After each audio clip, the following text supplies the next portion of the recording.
My name is Reverend Roland Halpern, and I'm a board member of the Unitarian Universalist Animal Ministry. Our organization's roots date back to 1986, with the mission of empowering individuals or chapters throughout the country and congregations to build justice and compassion for animals. Our community is comprised not only of Unitarian Universalists, but friends from every corner, working to connect religious and spiritual life with justice for non-human animals through education, advocacy, and resources. Some forward Unitarian thinkers whose work has influenced us include Jeremy Bentham, who was an influential English philosopher, jurist, and social reformer, best known for the quote about animals: "The question is not can they reason, nor can they talk, but can they suffer." Also, forerunner Henry Berg, who I think it was 1788, founded what is now the ASPCA, and later founded the New York Society for the Prevention of Cruelty to Children, which was the nation's first society establishing protections for children. You can find out more about UUAM at our website, uuam.org. I first met Joanne about 4 years ago during a presentation like the one you'll be seeing in a moment. I was extremely impressed with not only her work, but her bravery in positioning herself in often dangerous situations, turning animal suffering and human animal relationships into powerful visual storytelling. Joanne is a Canadian photojournalist, author, and the founder of We Animals, a nonprofit organization using photography and video to document how animals are used by humans in food, fashion, research, entertainment, and other settings. Her work has taken her to more than 60 countries. Her books include We Animals, featuring photography drawn from many years of documenting animals in human environments; Captive, focusing on animals in captivity; Hidden, animals in the Anthropocene, which she co-edited with Keith Wilson, bringing together work by multiple photojournalists. In film, Joanne is best known as the central subject of the acclaimed 213 documentary, The Ghosts in Our Machine, which follows her work documenting animals in industry such as fur, food, and research. She was also the subject of the short documentary Moving Animals, documenting live animal transport near the Bulgarian-Turkish border. I could go on, but what you are about to see and hear will speak for itself. So please join me in welcoming Joanne.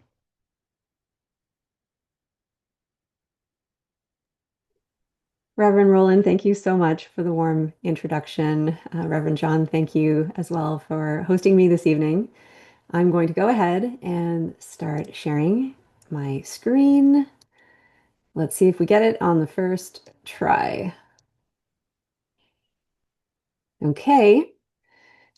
Uh, maybe, Reverend Roland, you can give me a thumbs up if you're seeing my title page. We're good. Great. Okay. Everyone, thanks for attending. I love nothing more than talking about my work in animal photojournalism and introducing people to some of the animals I've met over the course of 25 years of photographing them. And this presentation is called Seeing Animals, the Role of Animal Photojournalism in Advocacy and Culture Change. I give this presentation on behalf of myself and my organization, We Animals. So what do we do at We Animals? Little bit of background about that. Well, we advocate for animals through photojournalism. This is a colleague of mine in a farm. We're documenting a hen farm here. Our global investigations and stories expose our complex relationships with animals, create ethical and cultural shifts in society, and empower human capacity for compassion and change. I'm very proud to say that this work is used globally every single day. We produce images that are used by NGOs, academics, activists, and media globally, and perhaps some of you use our work as well. And over time, this creates the impact that we want for animals. I dropped our website there because at weanimals.org is where you can find over 40,000 photos and videos that you can use for free for any of your advocacy. But a little bit about me. Now, how did I get to be doing this strange and unusual job that I have?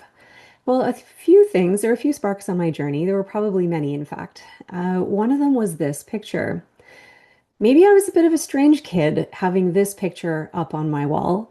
I suppose I had other pictures as well, images, you'd expect a 10-year-old to have. But I also had this picture. It's called Hunters Reflected by Franz Lanting. And what you're seeing is a dying zebra who has been hunted, and you see the reflection of the hunters in the animal's eye. And I had no idea at the time how much this image would influence my intellect, my view on the world, my heart. And I will return to this image at the end of the presentation. Skip ahead a dozen years, and I'm out in the world really wanting to be a conflict photographer because I'm really curious about why we war upon each other. I'm curious about our psychology and why we do the things we do. What you're seeing here is a picture of an old picture that I took. And I was out, in those early days with my camera photographing everything and everyone. And I was hiking in Ecuador and came across this monkey who was chained up. And I was in a sea of people, other tourists, also taking this picture of the capuchin. And they were taking a picture because they thought this was cute or funny. And I was taking the picture because I thought this was wrong. I thought this was a problem. And maybe through a photograph, I could correct the issue. I could report this. It was evidence. And I realized in that moment that I saw animals differently than other people did. I really felt like an island and it was uncomfortable. But what I did know is that the way that I saw animals was more helpful to animals than how they saw the animals. And I saw that, photographing animals in distress was not so different from the conflict photography that I wanted to do. And if I was someone who I felt really saw animals and saw their situations, well, maybe I should change my focus. And I did. I created the We Animals Project, which later became We Animals, the nonprofit organization. And I started seeing and going to all the places where we use and abuse animals and not turning away and taking photos that were as good as wildlife photography, as good as really strong photojournalism, because animals needed those. And so today, when I walk you through my pictures, we're going to see some hard images. We're going to see a lot of really nice images as well. And I'm not here to upset you or traumatize you. It's about, and there won't be any blood and gore. This is about, seeing the animals uh, the way I do, and it's also about impact, what we're doing with those images.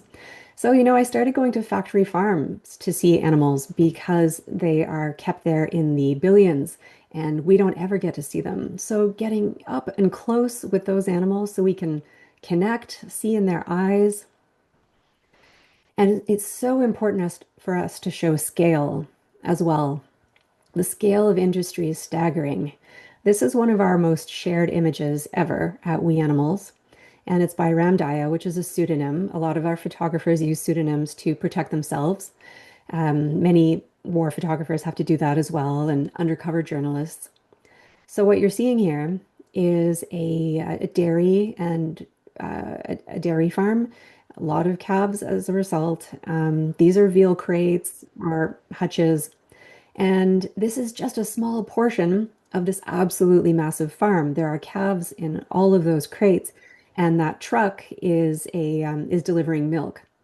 And to give you a little more context about scale, this image was shot from so high up that you can even see the shadow of the cloud cover in the top right. It's absolutely remarkable.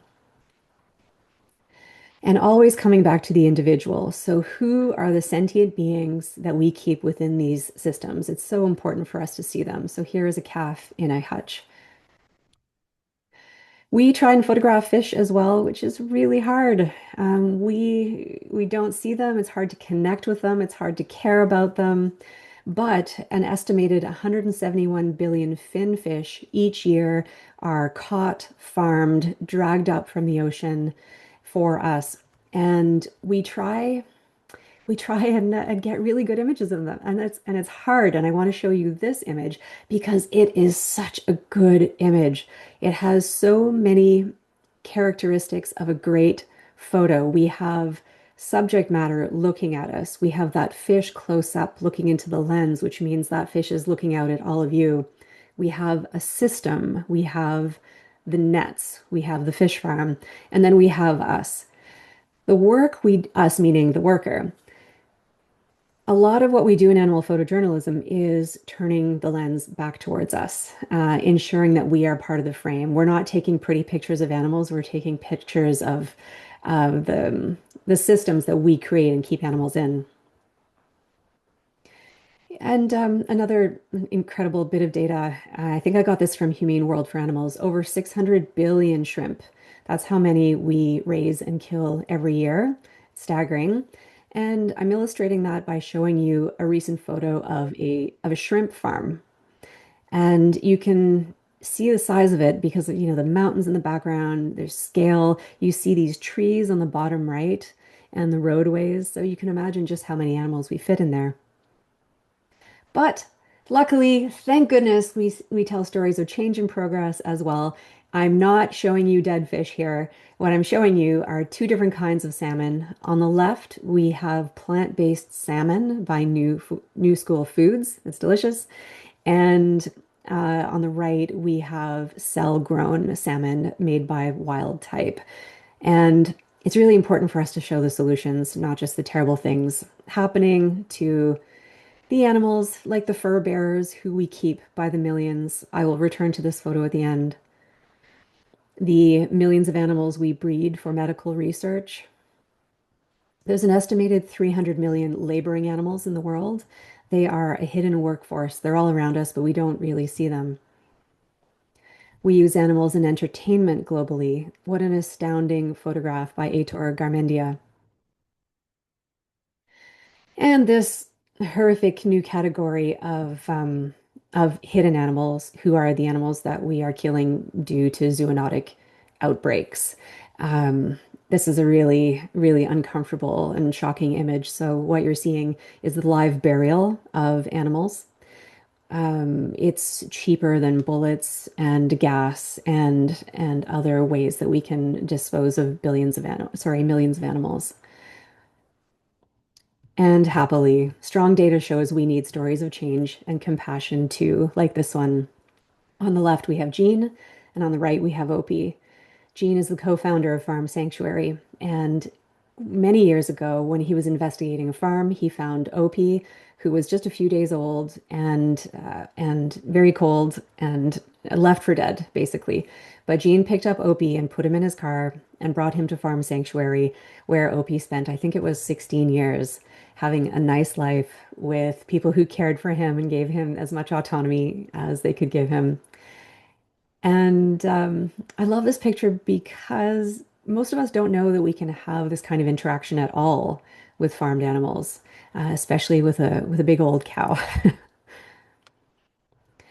Now, our job in sharing all these images and stories is to turn the ordinary into the extraordinary.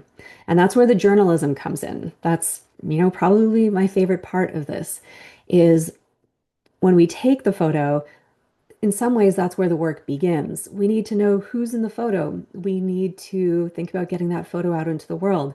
Now, I want to introduce you to Ron. Ron is a chimpanzee who was used in research for many, many years. And when I looked into his files, oh, by the way, he's rescued in this picture. He's living at Save the Chimp Sanctuary.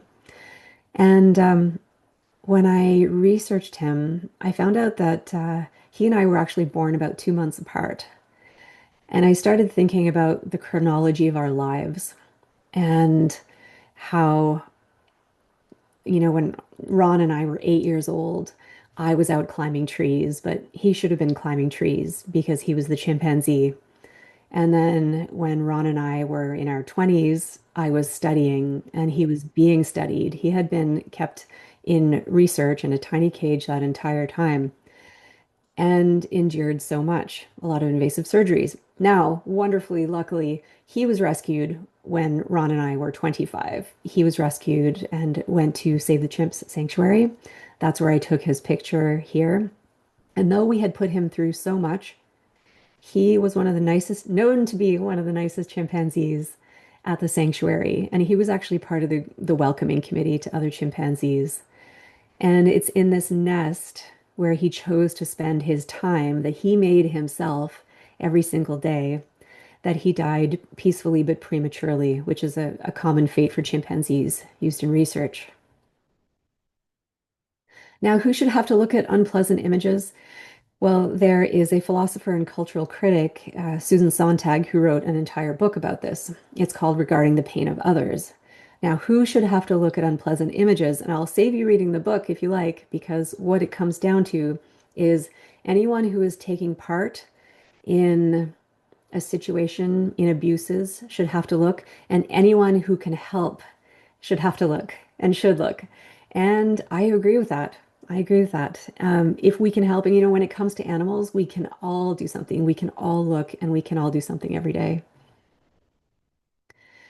I love photojournalism because it shapes history. It has a long and glorious reputation of doing that. I know that you recognize a number of these images. Both historically and today, photojournalism contributes to complex cultural and political ecosystems to create change. The thing about photojournalism, though, is that it's about the human condition. And people, I try and explain to them what I do typically, and they say, "Oh, so you like animals," or "Oh, you photograph pets, okay," or "You must be a wildlife photographer," but I'm not any of those things. So, photojournalism, human condition, wildlife exclusive to wild animals. And so, at We Animals, we created a new genre of photography called animal photojournalism, and that includes everybody. Here's a gentleman showing me his cat who he rescued, whom he named Freedom. I want to share just a few key concepts of animal photojournalism, or APJ for short. It's a mouthful to say it over and over. So, APJ, to give you a bit of an understanding of what it is we're doing. It covers the broad human-animal conflict and the scale of suffering that it causes. Here in this picture, we have another live burial due to a zoonotic disease outbreak. From public health and environmental crises to zoonotic viruses, APJ shows that animals are often linked to areas of current global concern. It aims to encourage swift and necessary change on behalf of the beings in the frame. And that's a bit different from regular journalism, which, often says, well, we are objective, we're doing this work objectively, but we're not saying that. We're saying we are here to create change. That opens some doors in the media world and it also closes others. But we're standing by it. It's used to further political, philosophical, and scientific thinking. It's invested in contributing to news and worldwide campaigns to lessen and to end animal exploitation. APJ descends in part from conflict photography, in that the photographer is exposing a story that is kept hidden from the public by political and economic agendas. Thus, once again, the images are necessary catalysts for change. This is me climbing on a truck in a film that Roland mentioned, Moving Animals. I'm at the Turkish-Bulgarian border and I'm climbing up on the truck to document who's inside. And I'm here, as with conflict photographers, we put ourselves at physical and financial risk to document a practice or an event. And like humanitarian and conflict photographers, APJs can also suffer from long-term psychological effects from bearing witness to violence and injustice towards others. Here I am taking a photo of a fellow photographer and investigator at a fur farm. This work, photojournalism or APJ, is insider work. We get in there with a long lens. We get close to what's happening because we don't want to stand back with a long lens. We want to show things as much as possible from the point of view of the animal. How we bring animal stories to light matters. We do not look at animals from the safety of distance. We stand with them in the center of the conflict and do our best to show their experiences. And lastly, animal photojournalism demands empathy and self-awareness. Viewers must decenter themselves and consider the world through the eyes of a different species, while holding the truth of our responsibility in the story. So it is an ask. It is a bit of an ask. Now, there are a lot of things that animal photojournalism isn't. Just because we've created a genre doesn't mean it's this perfectly solid, beautiful, functioning thing. It's not. It's not bulletproof. It's not complete, and it's not always ethical. And the problems that APJ have are some of the same problems that conflict photographers have. For example, documenting people, documenting children, workers without their consent. Now, I published this image because I want to show us and how we treat other animals. And this is commonplace, isn't it? We've all seen this kind of behavior at zoos and aquariums and so on. But I choose to show us so that we can reflect on us. Now, is that fair to the children? I don't believe that it is. It's the same thing with conflict and humanitarian photography, all these challenges. So I want to list a few challenges in APJ. There's that. There's access. Industries are hidden, guarded, and legally protected. There are a lot of legal threats and corporate retaliation towards photographers and whistleblowers. We face ag gag laws, trespass charges, and so on. The list here, as you can see, is long. And this one's really interesting. Generating interest about cruelty or abuse when no animal welfare laws are broken. I can't tell you how many times stories about animals get rejected because what is happening is standard practice. If there are no laws against it, it must be perfectly okay. As with conflict photographers, we can be accused of propaganda by our opponents. Fair. And there's a thing called parachute journalism, which can mirror imperial or extractive patterns. So, what it is, parachute journalism is you send a white person like me into a foreign country, kind of like I did here in Taiwan, to document something quickly and then leave. So there are pros to that. It's perceived and often true that an outsider can get the story out, but one of the cons is that it produces shallow reporting, lacking context, and or sensitivity. Oh my gosh, this is such an interesting story to me anyway. Now, what I wrote here is media's bias to human interest stories and their fear of offending audiences and stakeholders. So this presentation is called Seeing Animals, and people don't want to look unless it's, for example, with this story, a human interest story. So I was at the Australian bushfires in 2020 documenting the deaths of animals, and Andrew Quilty was there documenting the fire's devastations as well. Now, this story of his about a farmer's loss of inventory, the animals, was devastating. I think he lost his, like everything, his property, the animals. And Andrew Quilty was very kind to set up a GoFundMe for this farmer. And the story was about the farmer.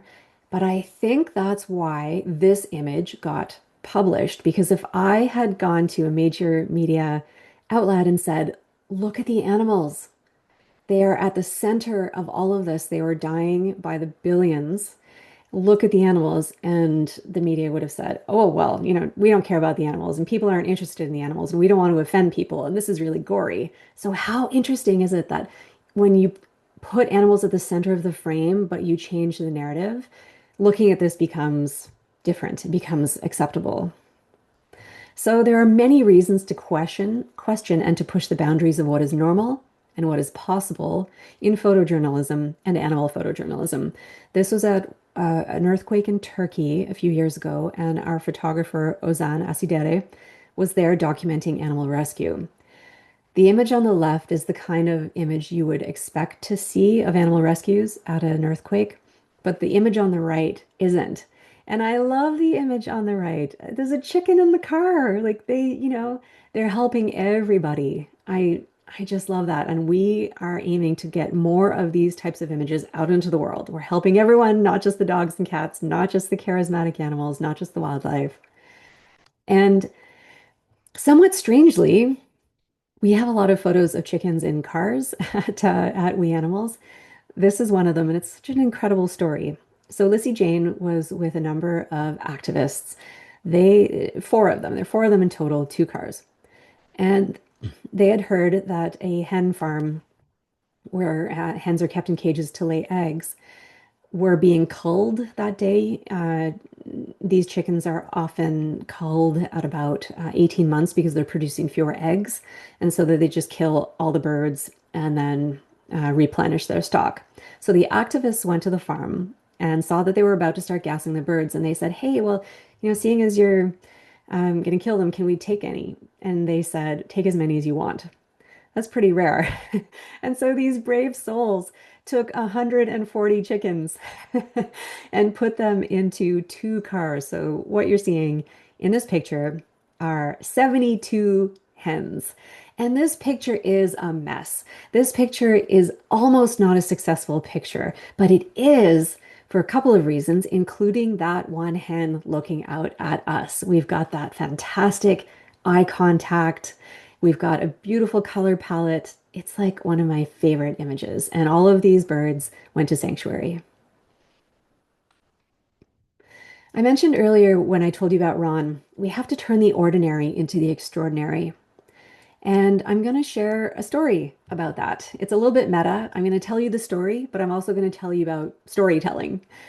Now, I went to Stockton, California. Maybe some of you know Stockton. This is a pretty down and out city. I didn't know cities could claim bankruptcy, an entire city, but apparently it can, and it had done so maybe 10 years ago. Stockton has four slaughterhouses, and oh, actually, I'll show you the next picture. This is a little bit of what Stockton looks like. It has its highs, but it also has its lows, like you see here. I was very intimidated to be there. There was a lot of drug use on the streets. There were stray animals everywhere, and I felt a bit uncomfortable. And you know how earlier I said we photojournalists, we want to be up close with a wide angle. We don't want to be, in our car with a long lens. And I was worried that I wasn't going to get a good story, but I went there because Danielle Jenkins on the left, part of the Save movement, she goes to one of the slaughterhouses once a week and she bears witness to the animals going to slaughter. And that's the slaughterhouse on the right. And it's happening right in the open, right on the corner. And activists show up and they bear witness. And sometimes the slaughterhouse owner comes out and gives them chickens to rescue. And I met the slaughterhouse owner. That was interesting. He came out and said, I support what these activists stand for, and I'm happy to help them save some animals. So here we have Danielle. Here we have the slaughterhouse. Here we have a little bit of what Stockton looks like. And then one of the workers tucked a chicken under his arm and came out and looked around and handed a chicken to Danielle. It was so wonderful. What a cause for rejoicing. And then he handed her another chicken. On the left, you have Dr. Crystal Heath. She's a veterinarian, and she was there to administer some basic veterinary care to the birds. And here we have the two birds on the right who are going to quarantine and then to sanctuary. And I was pretty excited. This was happening. This was turning into a story. But as I mentioned, there are so many cats and dogs on the street there. And there were activists with cars, and they said, well, why don't we see if any of these animals really need a home? And maybe we can rescue a few dogs and cats as well. And that started happening. And this photo on the bottom right, you can see a tent in the background. So there was a man living in there, and he came out and he was excited that we were going to be helping animals. And he said, hey, this is my cat, and I take good care of this cat. But you see that little blonde dog? That little blonde dog's been walking around here for about 6 weeks, and no one's looking after that dog. So you should help that dog. And so on. And so all of a sudden we had chickens in the car. We had a couple of dogs in the car. And there was a man watching us do this. And he was working on an engine. And he said to us, hey, do you want to come over to my place? I have a lot of animals. I look after a lot of animals. We heard him, but not really, because we were busy doing all of this. And then his friend walked over and said, hey, you have to go over to Fernando's place. He looks after a lot of animals. Meet Fernando Garcia. One of the things I love about photojournalism is saying yes to opportunities. And we said yes to Fernando. We went to his place, and his place is a little hut in the ravine. He doesn't have an actual home. And this is Fernando. He's a Libra. He told me he's a Libra. We were the same age when we met, 47.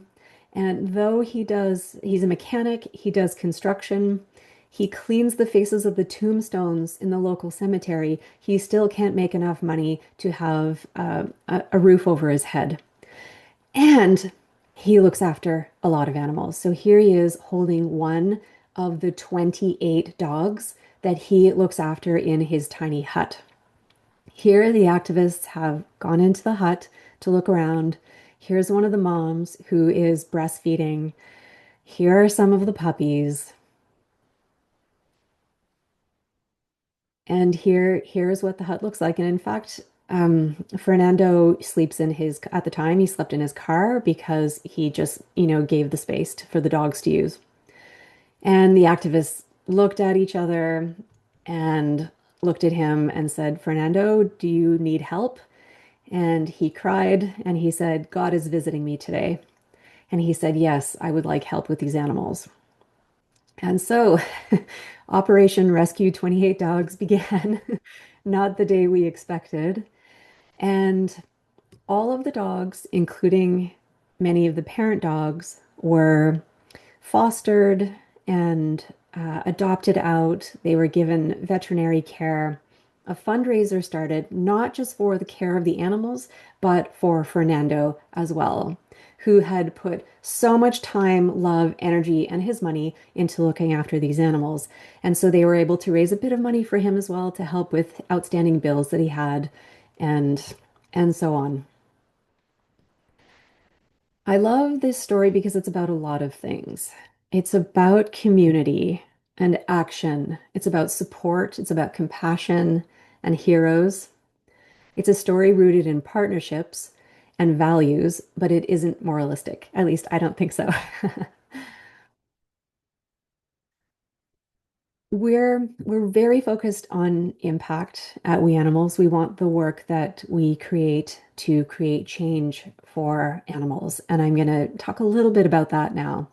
We maximize the photos and the videos that we make by partnering with nonprofits, campaigners, legal partnerships, scientists, a media outlet. So what you're seeing here is National Geographic, a great media outlet.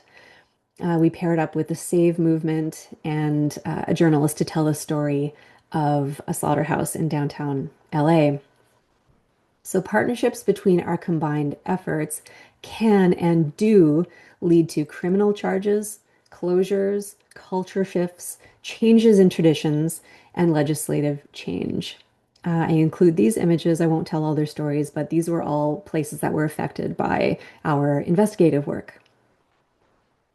I want to share a few real-world examples of how animal photojournalism is changing policy, ideas, and culture. You met this fox at the beginning of the presentation. Well, she was in a fur farm her whole life until she was rescued. On the right, you see the empty cages that used to hold foxes. And what happened is that we did an investigation, created materials of animals in terrible suffering. We gave them to an NGO. The NGO obtained a warrant to investigate the premises, and they were able to confiscate, I would say, most of the foxes. They unfortunately had to euthanize a few, and they pressed charges. And so this was what happened in the end, were the first criminal charges against a fur farmer due to welfare infractions in Canada's history. It was precedent setting. A colleague and I posed as buyers of macaque monkeys in Southeast Asia. We obtained images of how the animals are kept. And as a result of our photos and the collaboration with an NGO, the short story is that a year or two later, the breeding of long-tail macaques was banned where we were in Laos, and two of the three farms that we visited were closed down. There's a group in France called One Voice, and they hired me to go to zoos and aquaria in France to help take strong images that they would use to create a federal or national ban on the keeping of wild animals in circuses. Excuse me. And with our partnership, they were successful. So if you go to France now, you cannot see wild animals performing in circuses. And we think longer term than the campaigns. Um, we want to create all sorts of material that have staying power. We're all very busy on social media, but things just fly by there and they're not very memorable, which is why we create books, like our book Hidden Animals in the Anthropocene. We create films, we create exhibits, and we also encourage photographers, if you have a good image, get that image into a competition. It needs to win an award. It needs visibility. And what happened with this incredible picture by Adam Oswald? He submitted to the biggest photo competition in the world, which is Wildlife Photographer of the Year, and it won one of the top prizes. What you're seeing here is an elephant being forced to perform underwater at a zoo in Thailand because millions of people saw this image because of it was awarded. A lot of people wrote to the zoo. There was an outcry. People said, I will not attend your zoo unless you stop forcing elephants to perform. And there have not been elephant performances there in years now. And what we do is we find cultural and political momentum and celebrate people who show up, people like you. Maybe you see yourself in some of these pictures, not literally, but I'm sure some of you are out there protesting, writing, speaking up in the ways that you can. These ways and more are examples of how the art and strategy of animal photojournalism contribute to changing minds, shifting cultures, traditions, and policies. And I really wanted to sneak this slide in here. I just love this quote by Dr. Theodora Capaldo. It's all the same, really. The environment, women, children, civil rights, the animals. It's all about the same thing, compassion and doing what's right for everyone. And what's really neat about this picture of Dr. Capaldo is that she spent decades of her life working to reduce the number of animals in labs, specifically mice and rodents. And so it was quite special for me to be able to photograph her with a rescued rat. I'll wrap up my presentation now with a few reflections. Oh, I didn't mean that pun. Sorry. So back to this image, Hunters Reflected. This was taken almost 50 years ago, and in many ways, things have gotten worse for animals. We're consuming a lot more animals. We're ravaging the seas and pulling up a lot of animals from the sea and so on. But things are also changing. There is much more awareness of animal sentience. There is less trophy hunting. There are fewer puppy mills. I think we're going to see an end to things like roadside zoos. So there are changes, not nearly enough. All these decades later, I found it really striking when I came across this next image by Louise Jorgensen. It's so similar. It's so similar, isn't it? So we have a black and white animal, we have the reflection, we have a dire situation. The zebra had been killed. This is a dairy cow going to a slaughterhouse. She's in a truck. The difference is, one of the differences is that we're documenting all animals now. We're not just documenting the charismatic megafauna. And though while this animal was not saved, the person taking the photo, Louise, is a helper. There are more and more helpers. And actually, if you look really closely in the eye of that cow, you can see Louise's reflection. And she's not a poacher, she's a helper. There are more and more helpers, and you are here. You are helpers too. So ultimately, we must reach people strategically so that we will see animals. And we must make people fall in love. Photographers always say that, and I'm going to say it too. We have to make people fall in love with stories, with the new ideas that stories hold, with possibilities and potential, and with animals. This is my concluding slide, and here are two QR codes in case you want to subscribe to We Animals, if you want to see our stock site where you can use our photos, and and videos. If you want to support We Animals, there's a QR code for that as well.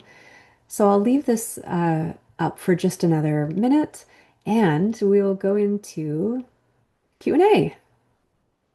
Okay, so we'll go ahead and get started. Again, if you have questions, please put them in the chat. But the first question comes from Ellen, and she wants to know if you've ever been jailed.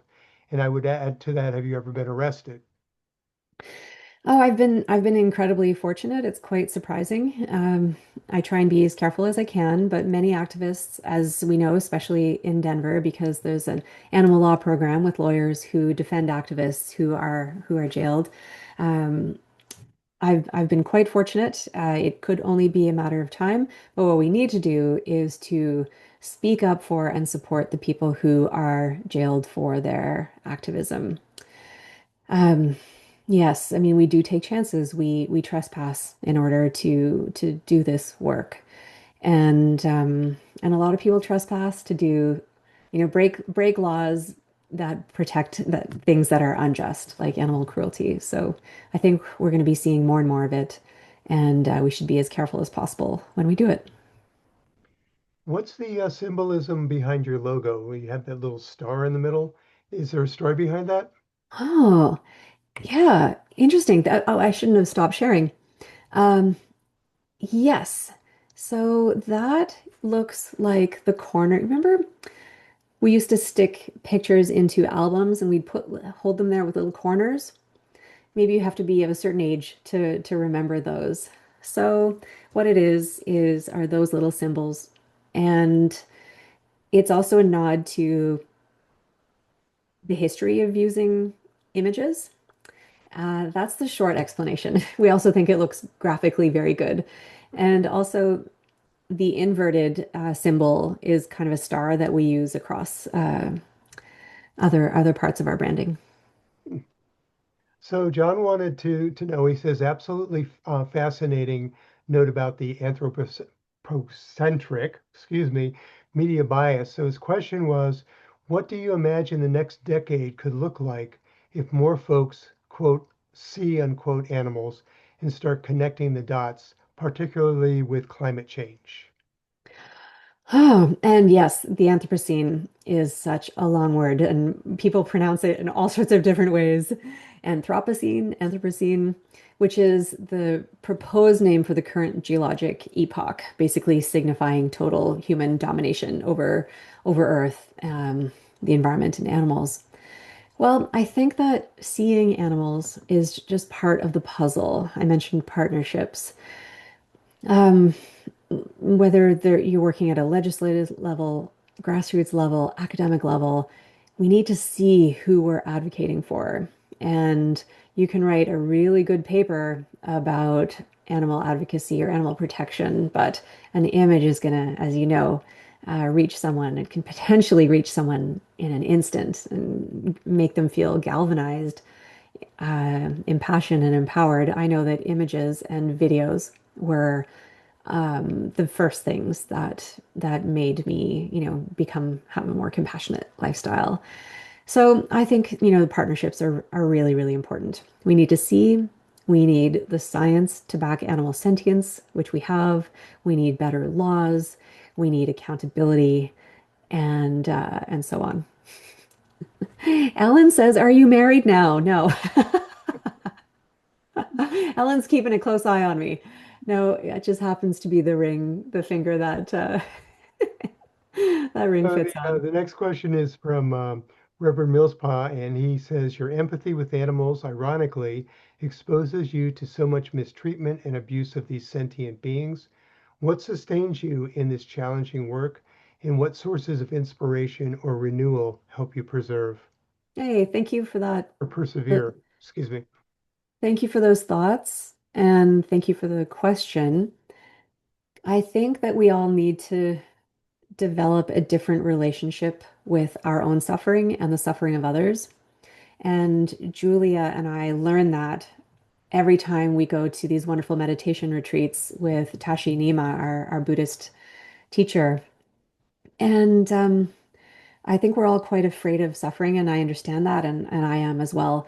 But when you flex the muscle of getting closer to suffering, um, figuring out what to do, how you can help, and recovering from that. You see, a lot of us can recover from suffering, and suffering is something that we will all experience through loss, mainly tragedies, and it's going to happen. So I encourage people to get close to discomfort and the discomfort of others. I find that that's where change happens. That's where transformation happens. And over time, I have experienced PTSD. I have needed therapy to figure out how to get through all of this. But I have learned that I can withstand bearing witness. And the more I do it, the more comfortable I am doing it again and again. And a little advice, if I can give a little bit of advice, is that the way and I've said this many times, some of you may have heard it, is that I visualize my life in two tracks. And over here, there is suffering going on every single moment of every day. Lots of people and animals and the environment are suffering. And that's the one track. And here's my life. I can be over in this track as much as I want, but I don't always want to be over here. It's exhausting and depressing. I want to be over here where things are a little easier. I've got, my partner and my friends and vegan food, and I don't have to be over here all the time. So I visualize if I'm over here too much, and that definitely happens, I pick myself up and I put myself over here, and I'm choosing when to be over here. And I think for me as well, and anyone, that's good advice for all of us who ruminate on things that are bothering us. We can't stop thinking about the same problem over and over. Well, we have to, be mindful. We have to choose what we're going to think about. And that, John, is how I cope when I'm starting to not cope. I decide I'm going to think about that when I need to. So we have a question from another John, and it is, how have you experienced social media algorithms and their outsized influence interact with We Animals content? And has the social media sandbox been a favorable place for your work, or is your work too challenging to trend? Hmm.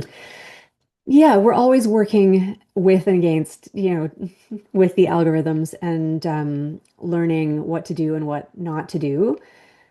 We Even if some people decide they're not going to follow us because of the challenging material, we constantly have more and more people engaging with not just social media, excuse me, but YouTube and the videos that we put out and the talks that we give, the academia that our work seeps into. So thank goodness we're not totally reliant on social media because that would be pretty stressful. And it's, as you know, it's changing all the time.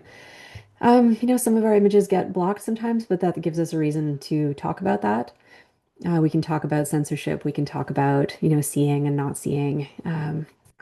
But that's not where I spend my time at We Animals. We have a couple of social media people who are on that job. Your end slide talked about the photographs that are available to people to use, and could you elaborate on that a little bit more so people Yes, understand that yes, valuable resource that's out there? yes. So the way we see what we do is like largely two things. We serve the movement, animal advocates globally through our stock site, and we tell stories. Stock and stories. All are at weanimals.org. And you can click on stock and you can search what you need by keyword. And we have images and videos from all over the world on all sorts of issues. And that's free. That is supported by donations. It's a really funny business model. I wanted to create a stock site and give everything away for free. It's kind of hard. And so we fundraise as well in order to sustain giving away images for free. And like millions, they've been used millions upon millions of times every day, as I said at the beginning of the presentation. So what we're doing is working. And also, we wanted to provide people with high quality images, not just like scrappy stuff you can find from the 1970s of investigations and so on. And then there are the stories, and that's my forte. I love it. I love going out there and telling stories and moving people. And I think we've made over 50 short videos and films rather now. And I think I got off track. Not sure I answered the whole question. No, that's fine. And the photographs can't be used for commercial use or, If they are used for profit, there is a low fee and they can be used. Yeah. We do request via the licensing agreement that they are used ethically. They cannot be used to promote animal businesses or, profit off of animals. someone has asked, are there any new books on the horizon? Hey, thanks for asking because I love making books. Photographers love doing that. Um, I talked in the presentation about what APJ is and isn't. So I'm going to be doing some more in-depth research on that, and that will form the preface of the next big photo book. And what I would like is for that photo book to feature 100 or 150 different photographers, APJs, one image and their text about why was that image impactful for the animal, for a campaign, for their career. What happened in that photograph? Why is that photograph beautiful? Why is it meaningful? And so we get to know animal photojournalists and we get to know animal photojournalism. So Valerie wanted to know, and this gets back to the photographs, whether she can put her own uh, text in there, or are Yes. there guidelines for how people can kind of Yeah, thank you. identify? More and more people are asking for guidelines, so we need to create those guidelines. But yes, you can put your text on the images, and hopefully we like the text. And if we don't, well, that's we can't help that. You can do what you want with them. And I think we are at the end of the questions, unless somebody wants to jump in. We have a few minutes left, so we could probably take one or two more questions. And if I could selfishly take up a minute of that remaining time, and okay, I'm going to read an 8-line prayer from our book, Hidden Animals in the Anthropocene. And I think I mentioned that I'm a very novice student of Buddhism,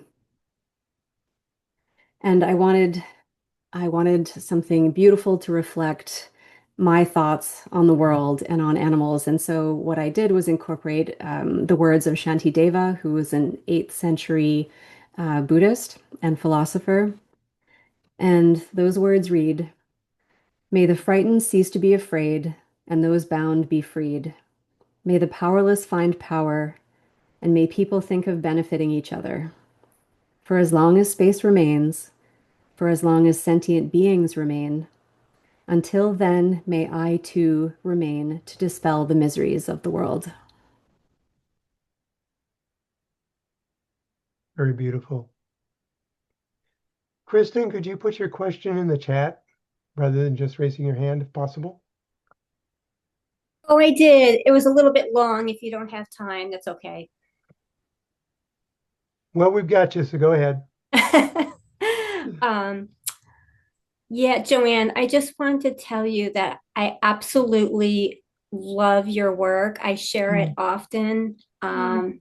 Yeah, I get, various comments like you. Some people like it, some people don't like it, but I have to say it's many of the photos I've shared have changed a number of different people. I've had people tell me they no longer eat animals or they're more careful on the products they buy. So it has such a positive impact, even though they're difficult.